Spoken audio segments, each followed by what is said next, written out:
Madison Square Garden, the Garden, MSG. For fans of sports or entertainment, it is the Mecca, the place that's on everybody's bucket list. My guest today gets to host Big Ten events at Madison Square Garden, in addition to being the PA announcer for the Premier Lacrosse League. Another Whip Snakes goal for number 26, John Hoss. Hoss comes out of the door. As if that wasn't enough, he is also the in-arena host for XFL Guardians games. We thought they were done, but apparently not. If you smell what the Rock is cooking. The PLL's Championship game comes your way this Sunday on NBC at 12:30 Eastern Time. And if it's anything like last year's game, it should be a dandy. Whip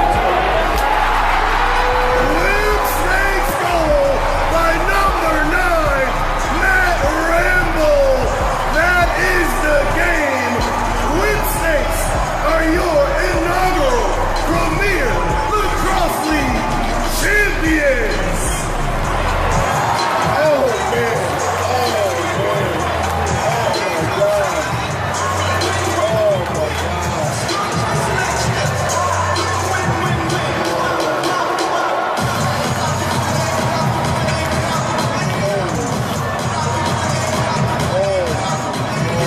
Ahead of the Chaos and Whip Snakes for the PLL Championship, live from the PLL Bubble in Utah, this is Chuck Lott on the Mic'd Up Matt podcast.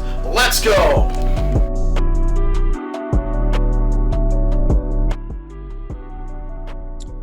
Joining me live from the Stephen King novel Under the Dome, the PLL Bubble in Utah, is their PA announcer, Chuck Lott. A lot of things to go through with you, but first off, how are you? How's your family? The people you care about? I hope everyone's safe, man. Everybody's safe, man. My son, I have a 4.5-year-old son. This is the most time that we've been apart from each other. We're usually joined at the hip, so he's doing okay. I got a Facebook portal before I left, so I taught him how to use it, and he just taps my picture whenever he wants to talk. So he seems to be doing okay. So it's all good. Everybody's safe as far as I know. And yeah, man, just enjoying that bubble life. You talk about your son, even some of your social media posts, Instagram, Twitter. It's Chuck Lott, by the way, if anyone wants to follow him, see what he's up to. There's a lot of pictures of him sitting on your lap at PLL games, just playing video games, getting right into it, man. Yeah, he's always with me, man. His first game was at Madison Square Garden. He was 1 month old, and since then he's been traveling with me to games. He's been to a ton of basketball games. He came to about half the PLL stop last year. He's grown up in the world's most famous arena and around sports. And watching me do my thing. So it's really been a joy to have a job. I call it a job, but it's been a joy to have a job where, not only can I take my son with me, but they know that we're a package deal. So it's worked out very well for me to be the father that I want to be for my son. So I love it. That's awesome, man. Obviously, I assume it was bubble restrictions that he couldn't be with you. Was that the case? Absolutely. No minors in the bubble. It's a lacrosse bubble. That might be a good thing, but yeah, just shout out to our medical team and our COVID committee. They really put a lot of work into making sure that our bubble is safe, that we keep the players and the staff safe, and we're able to get through the entirety of the championship series without any real worry. We have an entire hotel. And we have the entire venue where we're holding everything at. So, it's really been worry-free for us, but I know that it's not worry-free for our COVID committee because they're making sure that everything is still safe. I did see the one video their social team put out, and if you can congratulate the social team, they just do unbelievable work with the PLL. But Unbelievable. The custom app that was made, you guys basically do a self-check in the morning. You get temperature check when you arrive at the field. Can you talk through that process? Is there more to it? What's that like? Well, I did not do my survey yet today, so I'm going to get in trouble for that. But every day, I want to say two-ish weeks leading up to our departure, every day we take a survey by noon Eastern time, and they basically ask us, are we experiencing any of the basic symptoms of COVID-19? We want to make sure we have a temperature less than 100, sore throat, muscle aches, headaches. They go through, again, the typical symptoms of COVID-19, just to make sure that we aren't experiencing anything. And then, every morning here, we have to take a temperature to start the day before we can do anything. And then we complete our survey on site. So, in addition to that, everyone had to take a COVID test 96 hours before leaving to come to the bubble. And then when we arrived here in Harriman, Utah, we had to take a test as soon as we got to the hotel. We had to quarantine until we got those results back to make sure that we were all negative before we actually entered the PLL bubble. So it's been quite a process, but again, everything's been safe and worry free for us. So it's been good.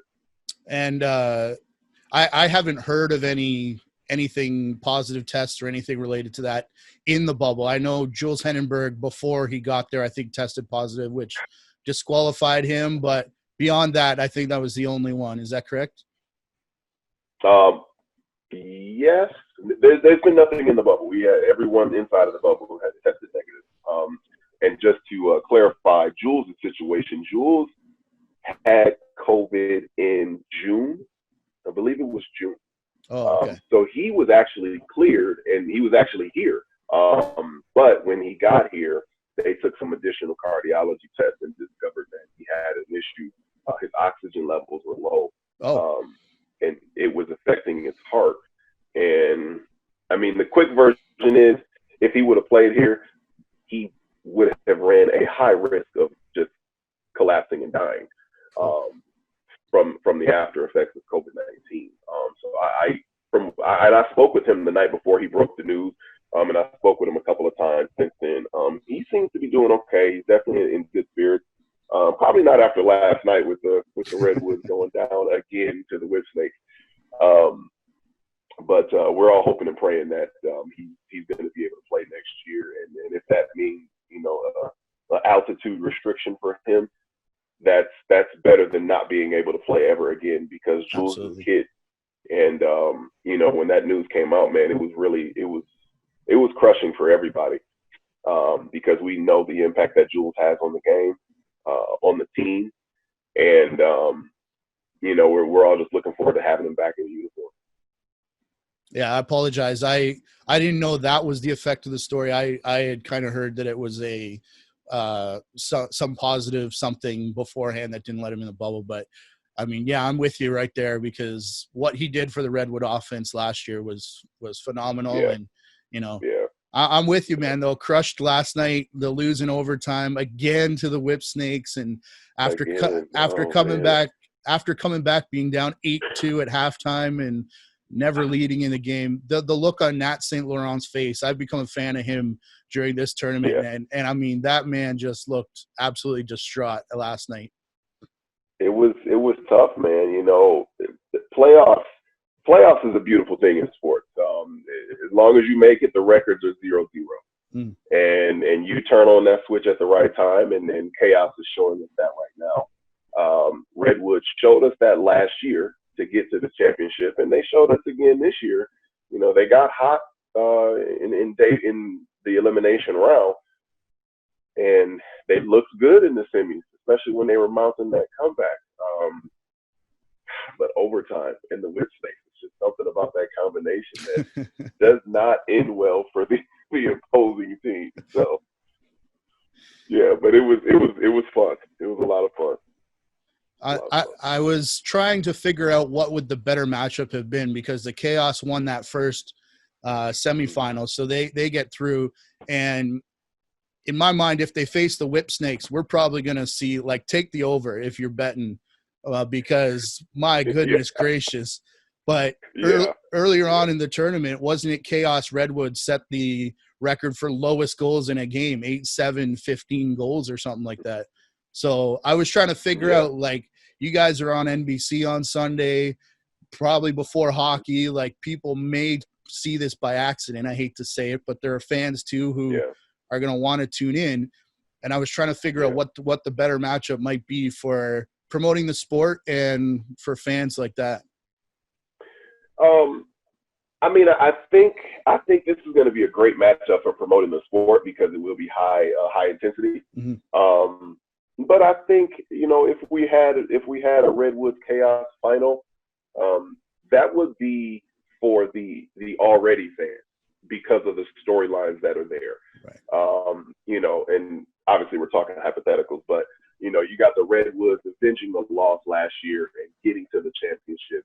And then you got the Chaos, who they were the number one seed going into playoffs last year, didn't go far in the playoffs, and then didn't even win a game in group play, and now they're in the championship. So that's a hell of a storyline for you know, for existing fans. But I think this game will do this game will be really fun for the new fans that we will have on Sunday, because we generated a lot of buzz. Josh Burns' insane goal was number one on SportsCenter last night. You know, so if anybody's watched SportsCenter last night through this morning, you know, they're going to see that goal, and they're going to hear the quick Chaos is going to the championship game on Sunday. They might look it up and they might tune in, and that's what we're hoping for. He does play for the Chaos, by the way. Whoever the SportsCenter announcer was, I just want to make sure he knows that Josh Bird scored for the Chaos.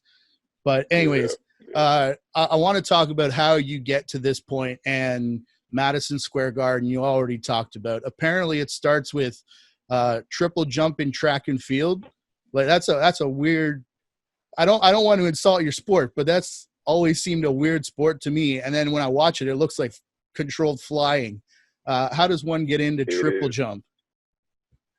Well, first, let me say that all of this started with cheerleading, not with triple jump. I was coming there next, but go ahead. Okay, but triple jump would allow me to really open up and experience a lot of things. I was recruited to play basketball at Albion College, and my track coach, they found out how high I could jump, because you know what, I am still a good jumper, even at 36. But they found out how high I could jump, and they needed some triple jumpers on the team. I had no idea what they were talking about, because I did not run track in high school. But a good friend of mine, he personally came to recruit me for the track team, and there was no reason why I wouldn't do it. But over my 4 years, man, I really learned a lot, because all of the triple jumpers that taught me were seniors. So I only had 1 year to learn from someone. So I spent the next 2.5 years really teaching myself the event. Hours of film and reading and breaking down myself with my coach, and ultimately that led to breaking the school and conference record, leading the country, and man, it was a fun time. It showed me a lot about myself, because as a clueless freshman, I walked into our track facility and looked at the record board, and I said, I'm going to break that. And I had no idea how hard it was. And so when I actually did it my senior year, it was full circle. It was poetic. I'm fascinated that's how we got here. Yeah, well, I'm fascinated by athletes that do that, because from your freshman year to breaking a record in senior year, like, that's 4 years.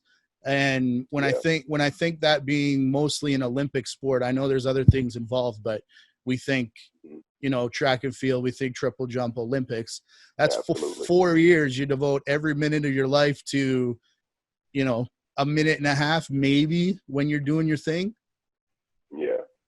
That's It was it was a hell of a ride, man. There were a lot of ups and downs. I actually tore my meniscus at the end of my sophomore year season.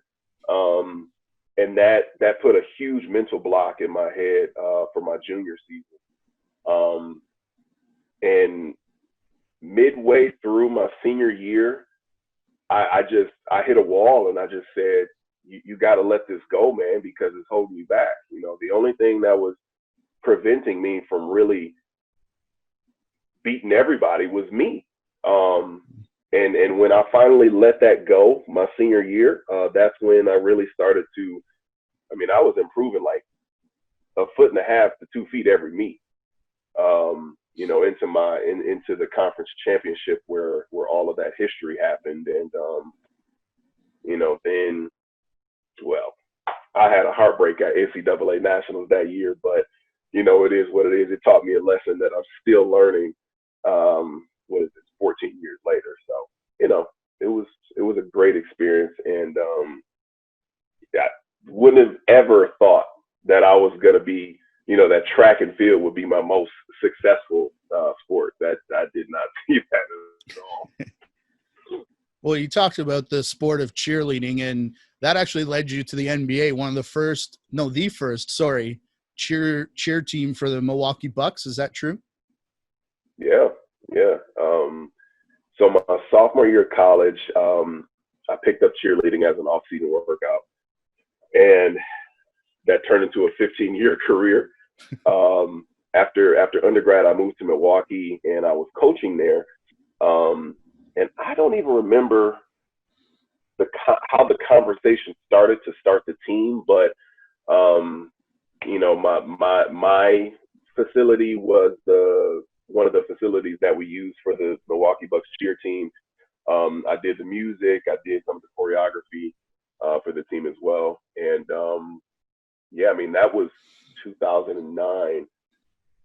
Actually, that was right around the time I started to announce events.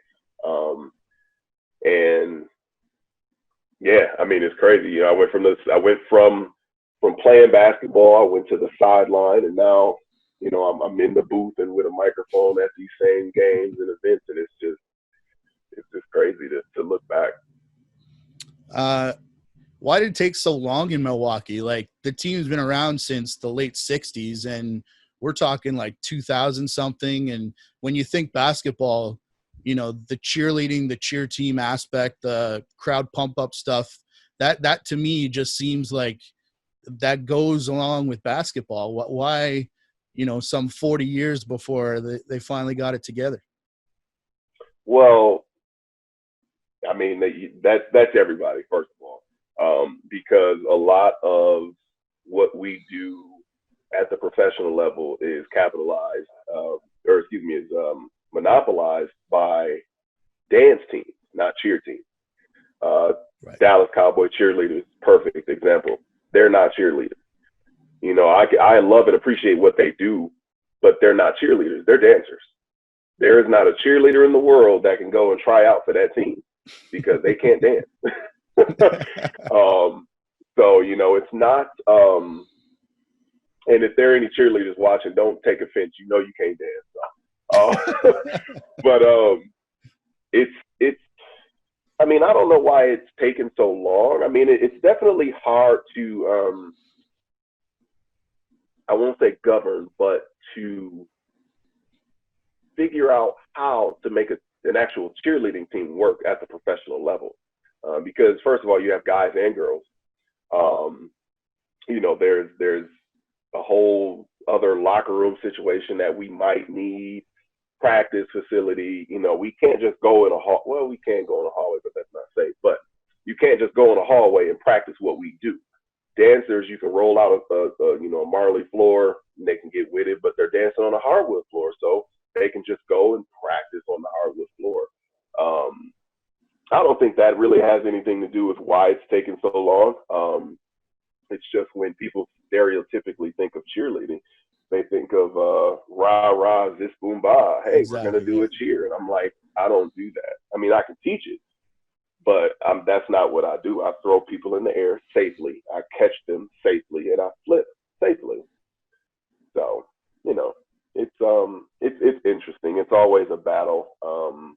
That's always a battle in the world of cheerleading, especially with the evolution of the sport right now, and that's a conversation for another day. So all of this leads us to Madison Square Garden, which for me, I've never been, want to go, need to go.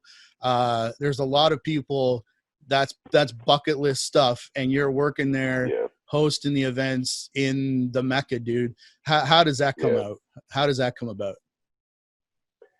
Cheerleading. I moved to New York in 2012 to work with St. John's cheer team and to coach some programs out there. That was the year Sandy hit, and logistically things just weren't working out with me coaching the team in Queens, because I was living out I live out on Long Island, and so I had to stop coaching the team, but I was still working with them. And I brought them to an event that a cheerleading competition I was hosting. And the coach was like, hey, you're pretty good at this. You should do our game. And I was like, all right, whatever. I have no idea what you're talking about. She put me in touch with our associate athletic director for marketing, for sports marketing. And later that year, I did my first game at the Garden. It was a St. John's Syracuse sellout game. And here we are heading into season 8 with a lot of pit stops along the way. But the Garden certainly serves as the cornerstone of everything that's been going on. I'm now have been officially an employee of the Garden. They've never actually had a host for basketball events. Wow. But I am that host for college basketball events. If anything comes in that has a decent amount of presentations or contests or sponsorship, that's when I toss on one of my blazers and go to work. Now, just to be clear, that's just the college stuff. Are you doing, anything else? New York Rangers, stuff like that? Nope. I worked with the Westchester Knicks, the G League team, for a couple of years. All right. Yeah. But the trip was actually the only reason why I stopped working with them. It was, Westchester, I don't know how many people watching are familiar with the geography, but I live on Long Island. Westchester was about an hour and a half away. I had a 2-hour call time, which usually put me into traffic, which made that trip anywhere from 1.5 to 3 hours long. And then that same trip time back home, it just wasn't working out logistically for me. But I only did stuff with the G League team through the Garden. So that's Madison Square Garden then, and I still can't get over that, man. I would love to. Hey man, if you're around New York during college basketball season, once we get all of this current situation under control, yes. I will absolutely set aside some tickets for a St. John's game for you. That's not a problem. Come on through. Well, I appreciate that, man. I live in Toronto, so I got to talk to our prime minister, and if you can get on the horn to your guy, man, I would love to talk to him, because I just want to have an in-depth conversation, man. Just try to talk through a couple of things, but yeah, once we get it all squared away, just hit me up, man. I got you. Well, you can say what you need to say in November. That's maybe where I'll leave that at. Yeah, we'll leave that alone. Okay. All right. How about some maybe happier news for you, because you also host games for the XFL Guardians. When we scheduled, here we go. Yeah. When we started this conversation, I was going to talk to you about what was the experience like, and football in the XFL, or what was that like? But Dwayne "The Rock" Johnson comes in, and apparently he owns the league now, and you work for The Rock now. So that is still So I'll hit the now, and then I'll go back into the experience of the XFL. I woke up Monday morning to my son, because he always calls me in the morning. And then after the call, I saw the headline that The Rock was in a group that purchased the XFL, and I lost it. Monday was the best day of 2020. You know, Chuck fact, I'm a huge pro wrestling fan. The Rock is largely responsible for my delivery, my crowd presence, and you know, it's just crazy. I mean, like, I met Shane McMahon at one of our XFL games this year, and he actually commended me on the job that I did, because pre-game we don't really have a lot of fans in the stadium. They're all outside tailgating, right? But we still do stuff in the stadium, and sure. He was there, and you know, he was just like, man, that was pretty tough doing what you did to no audience. And I was just like, yo, Shane McMahon just gave me praise for what I did, and I watched Shane McMahon for the last 15 years of my life, 20 years of my life, you know, doing what I do. So that was cool. But no, man, we're all excited. You know, all of my teammates from the XFL, you know, we've talked about the purchase and how excited we are, and just reading all we can to see, you know, how fast we might be getting things back going, if they're going to bring things back the way that it was. You know, so it's a very exciting time for the rebirth, and there really isn't anyone else with the star power and the just presence of The Rock that could rebuild this league. You know, so we're really excited to see what happens there. But as far as the experience, man, it was incredible. You know, the Guardians reached out to me.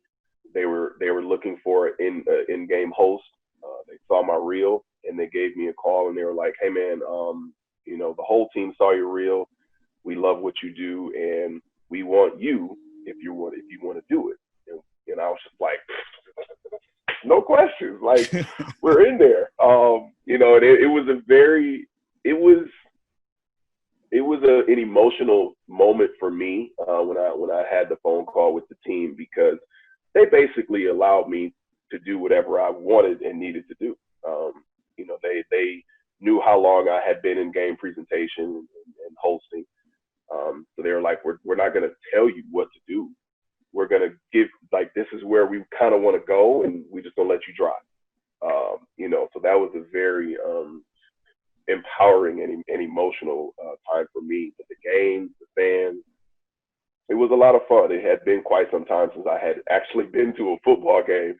I think the last football game I had gone to was when I was cheering in grad school. So that was 2010, I think.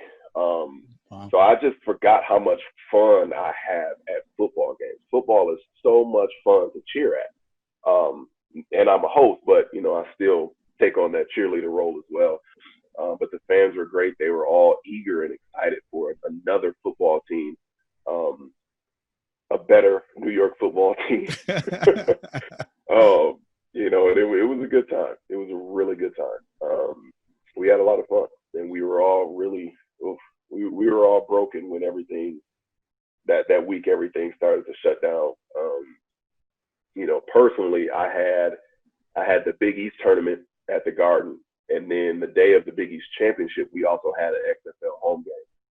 So I was planning on driving to MetLife, finishing that game, and then driving over to the Garden to host the championship game. And everything went down. So that was a little tough, but it was a good time. So we're definitely excited that everything is going to come back eventually. Every time I hear XFL, I mean, I lived through XFL version 1. And then even when it came back 2020, I was like, you know, it's going to be XFL. Now there's still kind of WWE involvement, and I know the brand has changed, but there's still, I talk to people and they're like, it's the XFL, dude. Like, but you're already shaking your head. No, it wasn't anything like XFL version 1. You know, Vince McMahon learned his lesson almost 20 years later. You know, he went out and got people who knew the sport, who knew how to put systems in place that would work. In the beginning, yeah, it was all WWE. Vince wanted to continue to write storylines on TV, and you can't do that in pro sports. You know, so with XFL 2020, he really put people in place who could do their job. Vince did not. He wasn't as instrumental in the day-to-day operation, football operation, for XFL 2020. And then that was the big difference. That's what made the difference. You know, Jeffrey Pollock and Oliver Luck were great leaders for the league. All the team presidents did a great job as well, and the teams that they put together. And that's why it was different. It wasn't anything like the first one. You know, we made a few rule changes to make the game faster, and to make it a bit more exciting than the NFL is, because we had to be different. But that was really it. Other than that, man, it was still football. Well, I grew up on Canadian football, which is its own brand of different rules and excitement. Yeah. But, you know, even, you know, the PLL has tried to change some rules that have actually worked. They've changed a lot of stuff with broadcasting that now, like, players mic'd up during the game. You could talk to a player. MLB started trying that, and my whole Twitter timeline was like, yo, where were you last year? This has been going on for – so, I mean, change is good when it's done right, and, you know, it can actually impact all sport, I think. Yeah, no, it can. You know, PLL, we have quickly become an industry leader in social media coverage, as well as pieces of our broadcast. You know, the mic'd up piece, that really put us in a lot of people's crosshairs. You know, we consulted with the XFL. You know, we get applause from Vince McMahon himself, from other leagues. You know, we are consulting with other leagues as well, because our social media team is absolutely incredible, top notch. 100%. There's no, I mean, we put out content so fast. Look, I encourage everybody to get the NBC Gold Pass, but even if you didn't, if you follow PLL on Instagram, you see all the highlights. So you're basically seeing the game. You know, and that stuff happens in real time. If you ever come to a game, you will see our media team literally running all game long. You know, so they do an incredible job. And, you know, someone calls a timeout and they're the first one in the huddle. It's not even the guy who's on the sideline. You're getting like, I'll second that. It's 100%, you know, curtains wide open. You're seeing everything, and they just, you know, like I said before, hats off to the whole team, because unprecedented stuff that you guys just killed. And, you know, the PLL Beans was a good one too. Like, yeah, that was hilarious. That, you know, and it could still work. I mean, the account is still live. You know, they're still tweet tweeting. They were tweeting the other day. Yeah. Yeah, I mean, we got shirts out, we got gear out. You know, so that was a hilarious time. It really was. I think to be someone in social media, you gotta be a little savage. You gotta have a sense of humor. You just don't take anything too serious. Even last night, like I saw the delay. It was supposed to be 10:30, and you know, the Columbus game, unfortunately, ended at 11:28. But that was crazy. You know, sitting here in Toronto, I'm watching this screen because that's my team. I want to see the end of the game. But then I'm watching this screen because I don't want to miss anything in the PLL. And, you know, the Twitter account was having a time with the delay last night too. But you have to, man. We had a couple of we had a weather delay. We had the power outage, and then the hockey delay. You know, so we definitely had our fair share of you know, unexpected circumstances that we have to work through. And yeah, man, you just gotta. I mean, that's the blessing and the curse of live events, in sports in particular.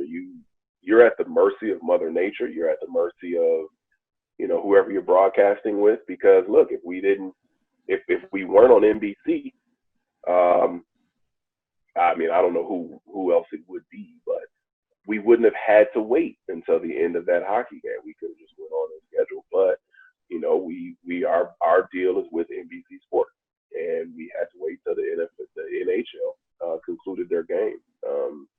But it worked out. The only thing that made it kind of weird, actually all of those games, is that out here in Harriman, Utah, there's an 11 o'clock noise ordinance in place. Oh. So at 11 o'clock, we can't play any more music, no more PA announcements, no horn. So that most of the fourth quarter of last night's game and overtime was silent on the field because we were past 11 o'clock. We couldn't do anything. But as you saw, it was still a great game. So you know what? Watching the game, I didn't even notice that. You wouldn't notice it. Well, I like following you because you get the behind the scenes John Haas. And the reaction from last year's championship game was just extraordinary. Oh my God. Yeah. I had goosebumps and flashbacks about that last night because it was the same. Overtime setup again, right? Yeah, it was the same setup. Having watched those videos, I was waiting for the horn, but yeah. I was so into the fact that they scored. It was Seavers, a guy who nobody had on their card. Like, man, look, Jeremy, and I saw him this morning at breakfast.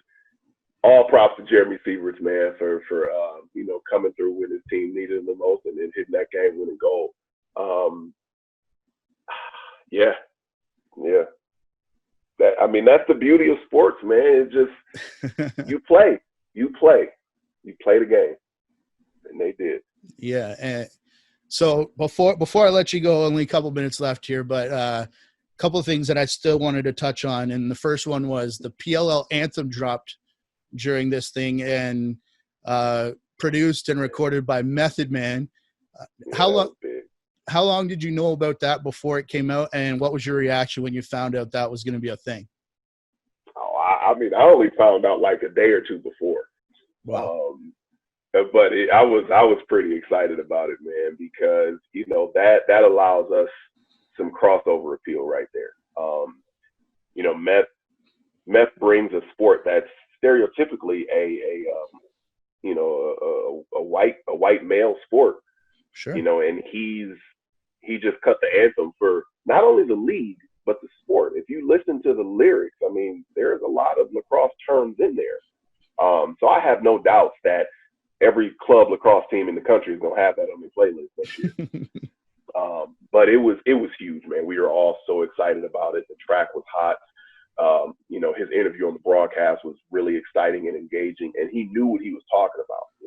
He still, yes. He basically went back to high school and relived those games, and that was huge because, I talked to people a few weeks ago, lacrosse, that black people play lacrosse, and it's like, well, yeah, there's a whole different conversation about that as well. But that was huge for us, man. We've had a lot of stuff happen over the course of these last 2 weeks. Oh my gosh, it's only been 2 weeks. But these last 2 weeks that have been huge for the sport as a whole. So we're excited to see where we can go with it. See what else we can do.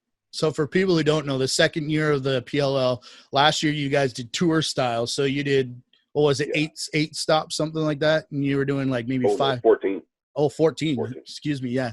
And, you could have 5 games in a weekend or something like that. No, each stop had 3 games. Okay. We either it was 2 games in 1 or 1 game in 2, depending on if it was a Friday, Saturday, or Saturday, Sunday. And then we had 1 weekend where we had an all-star game, and that was obviously just 1 game. So it was fun, man. 14 stops. We went to 12 different media markets. I think we only had two off weekends for the summer. And we had our whole schedule released for this year. And then COVID happened and we had to make some changes. And thankfully our team put together the championship series, and God willing, we get through Sunday morning, and we can put season 2 in the books. But we're definitely excited to get back to that tour model, because the tour model allows us to grow the sport and bring the sport to areas where it is emerging. That's why Paul and Mike Rabel wanted to do it that way. And it makes more sense. We have a team that travels to each stop and puts on the game. We don't have teams in X amount of cities where we have to hire this many people here and this many people there. Like, nope, we just take one team and everybody goes everywhere. So, it was a very smart business decision on the guy's part. So going back to the Method Man thing, I'm just surprised how many people have come out of the PLL. But even in my experiences talking to people, they're like, oh, yeah, I played lacrosse. I'm a fan. I watched it. Like Bill Belichick is becoming an annual guest. Drew Brees was on your broadcast this year. Jim Brown was in the clubhouse last year. Just it seems to just be so I always picture lacrosse as this little niche thing, but it's really a lot bigger than that. A lot, there are a lot of people that have played the sport. And it's, for whatever reason, it's just not talked about a lot. America's pastime is baseball, right? And lacrosse and baseball play the same season. So that could be one of the reasons why. But Jim Brown, he played lacrosse growing up. He was one of the greatest lacrosse players of all time. And that's why he was always involved with us. Belichick and Paul Rabel are good friends, and Belichick played lacrosse as well. Belichick loves the sport. His personality really comes out when he speaks lacrosse. It's a different Belichick than what we see on the sidelines in Boston. So, over time, we'll definitely start to see more people that have picked up a stick, coming on board just to have a conversation. That's really it, man. We want to get our name out there. We want to get the league out there because, this is the sport of the future. We're doing things the right way to start off. And, it's going to be interesting and very exciting to see how much further we go in the near future. As the headlines get out there. Again, with Josh Burns' #1 goal last night, that was our first #1 in our 2-year lifespan. But the timing of everything, everything happening with COVID right now, so you got people tuning in that watch the NBA, MLB, NHL, WNBA, looking for all the other headlines, and they're going to stick around for the top 10 because it's the top 10, and then they see us. Right. So that's it's a lot of fun. We're getting a lot of new fans, a lot of people that are just interested to see what's going on. Ray Lewis cut a video for one of our teams before the series started. Right. So we're definitely going to see what all we can do, where we can touch. And you're opening, I forget, I don't think it was a whole weekend, but definitely a bunch of the games the opening weekend were on honest to goodness NBC. It wasn't back channel. It wasn't subscription service. It was honest to goodness NBC, which is where the championship game is going to be as well. And, 2 weeks ago, there was no NHL. There was no NBA. There was no like I was watching like early prelim UFC because I was so starving for stuff to watch. Nothing against, Fight Island, but but that's not your flavor. Yeah. The UFC is my flavor. It's just not the guys that I don't know, but I got you. When I saw the UFC was coming up, I was like, man, I'm going to sit on my couch for 10 hours and I'm just going to watch guys beat the snot out of each other. It's going to be amazing. I need sports, but then you get lacrosse on NBC, and I know there were people who were like, I don't know what this is, but hey, it's a sport. Let's go. Yeah. Yeah, it was huge. So, basically what we did was we capitalized on the absence of the Olympics, and jumped into some of those time slots. Yeah, that was this week too. And so we had so far we've had 3 games on NBC Main. Everything else has been on Sports and Gold. And then the championship game this Sunday at 12:30 Eastern will be on NBC Main as well. And yeah, it just allows us to get some crossover fans, man. You know, people want sports.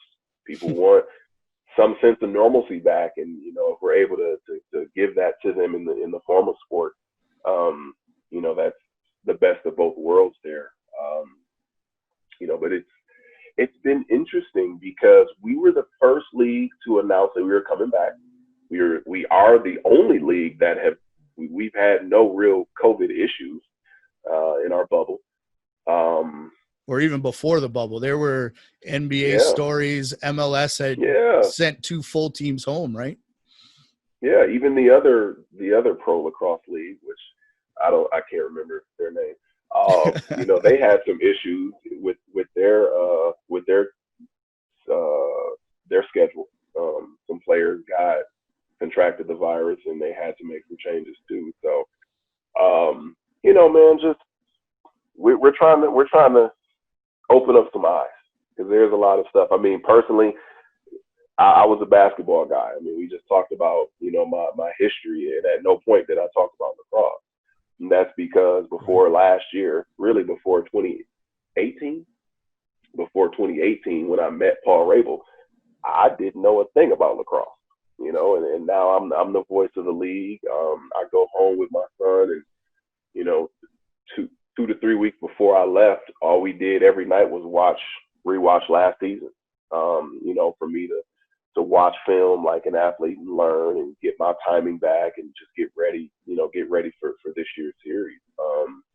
You know, but it's, for me, being a basketball guy, being a football guy, and not really knowing or having anything to do with lacrosse. And now, I mean, you can't tell me nothing. Like, I have 5, 6 in my trunk right now, you know, and I go home and, you know, try to play with my son and stuff. You know, so it really it's changed my life, man, and opened my eyes up to a lot of things. Got the bug. Oh, absolutely, absolutely, man. It's great. You talked about Shane McMahon, you know, talking to you about talking to Madison Square Garden when no one's around, and you're literally in a bubble where there's no one around. I saw or rather listened to Mike Ross is the PA announcer for the Toronto Maple Leafs, talking about, you know, they wanted him back because it's normalcy for the players, obviously, for everything. So I know that's part of why you're there. I assume the game script has changed too. Like, you're not doing T-shirt toss at timeout and stuff like that, right? No, we're not doing anything interactive. But like the Leafs wanted, we wanted to make it as normal as possible for the players. You know, when the championship series was announced, I was worried that I wouldn't get the call, because if we weren't going to have fans, you don't need a public address announcer without the public. With public. You know, but we wanted to make it as normal for the teams as we could. So, you know, we have myself, we have our DJ as well, because they still need that element. And there are things that we do send out to the broadcast, like we did a moment of silence for the first few NBC games. Right. So my audio went to the broadcast. I think we're going to do something for the championship game. I'm not sure, but, you know, we still need to create that atmosphere. So, like, you know, we're going to do the walkouts and the roster and the face-off and stuff like we would do if we had a full crowd, because we're gearing all of that to the broadcast now. You know, so it's really been, we haven't made that many tweaks. We've just really taken out like the in-stadium commercials and stuff like that. Right. So it's, you know, it's still working.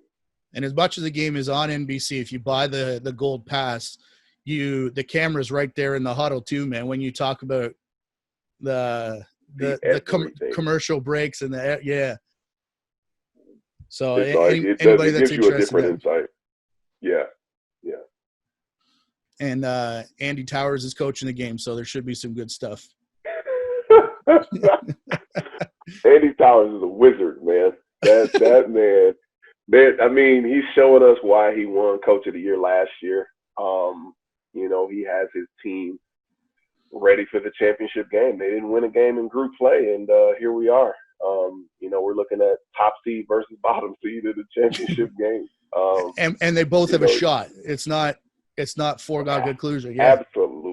Absolutely. I don't even know how to give like a teaser for this game, other than you just have to watch it, because the Whip Snakes they've looked unstoppable, absolutely unstoppable. Last night, I wouldn't say that they looked unstoppable, but Chaos is looking as explosive as they should have been all series long, but definitely look as explosive as they had last year when they were the top team in the league. So it's going to be interesting to see what happens. I have a prediction, but I'm not gonna put that out. We're gonna let the game play out on Sunday, and I'm hoping for another overtime thriller. That's just how we do it, man. Just setting up, both teams putting everything on the line, and I'm already getting goosebumps thinking about the game. It's gonna be fun. Well, I can't wait for the reaction video at It's Chuck Lott on the social media channels. They released they released the trophy. It's another glass trophy. Is that thing going to survive celebrations once somebody wins this thing? Or I always thought that was a bad idea, but no one asked for my opinion, so it don't matter. I'm going to say yes because we're in the bubble. Okay, there you go. We can only have an after party at the venue or at the hotel. That's it. So, there's only, we can only get so crazy. But I think it'll last. I think it'll be okay. This year's cup looks a more stable than last year's cup. There was no official word on what happened to it. A lot of Whip Snakes players just got, oh yeah, that. But I'm not gonna talk about it. I was present, but the cup has some memories to share. There you go. We're gonna let the cup tell that story. So the hit on the head wasn't too bad then, if it remembers what happened. That's no. 12:30 Eastern time. I know I completely forgot you're 2 hours behind out in Utah, even when we were trying to set this up. Last night I was going 11:30, man, this is late. And I'm like, no, man, it's 9:30. They'll be okay. But then when I look at it the other way, on Sunday, 12:30 is 10:30. Like, I know it's an early day for you, but these players, like, getting up, get warmed up, get ready, get going. So the facilities out here at Real Salt Lake venue are immaculate. I mean, as a former athlete, I will be the first to tell you, I have been in the weight room and the training room almost every day like I'm playing. And I'm not playing, but, I haven't been able to lift weights since March, so I'm taking advantage of it. But they're fine, man. Our training staff is incredible. Each team has their own trainer. We also have our head trainer and our head orthopedic surgeon here as well. So the players get whatever they need to really get ready to play at the level that they can play at. So as far as the morning games, I mean, I don't think it hasn't really been an issue. For myself, being a father, morning games work better for me anyways because I'm up. So, I mean, it'll be early, but, players usually arrive like 2 hours before production. My team and the rest of the NBC crew, we're like 3 or 4 hours before the game, so that's early, but we only have one game left, man. So I don't even care. I don't even care. Like we just did 19 games, so, this being the earliest game of the series, bring it on, man. I'm excited. I'm wake up, get my workout in. My pregame ritual is, we get to the venue, I sit around for a little bit, I go work out, I get in the ice bath, I take a shower, I put on my stuff for the game, and then I go call the game with my endorphins flowing. So I'm looking forward to it, man. It's gonna be a good one. I mentioned the reaction videos a bunch, and the thing that I just love about it is, doesn't matter fans, no fans, doesn't matter good game, whatever. You just look like you're having fun, man. You're sitting over there laughing, cracking jokes right now. Man, you just look like you're having fun. It's I am very fortunate to be doing what I love, what some say I'm good at.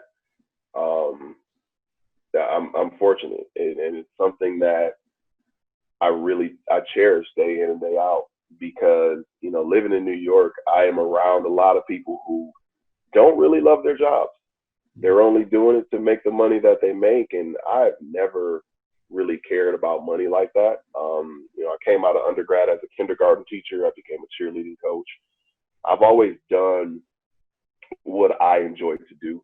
I've been fortunate enough to really pave my own path, and I love it, man. Look, there could be nobody in the booth, and you're still going to get those same reactions, because, you know, I'm just so genuinely excited watching the games and watching what these guys are doing. It's incredible. It really is. I really appreciate what they do. I appreciate our whole team putting everything together, but just me learning more and more about the sport, you know, picking up the nuances and the strategies, and just it's beautiful. It's art.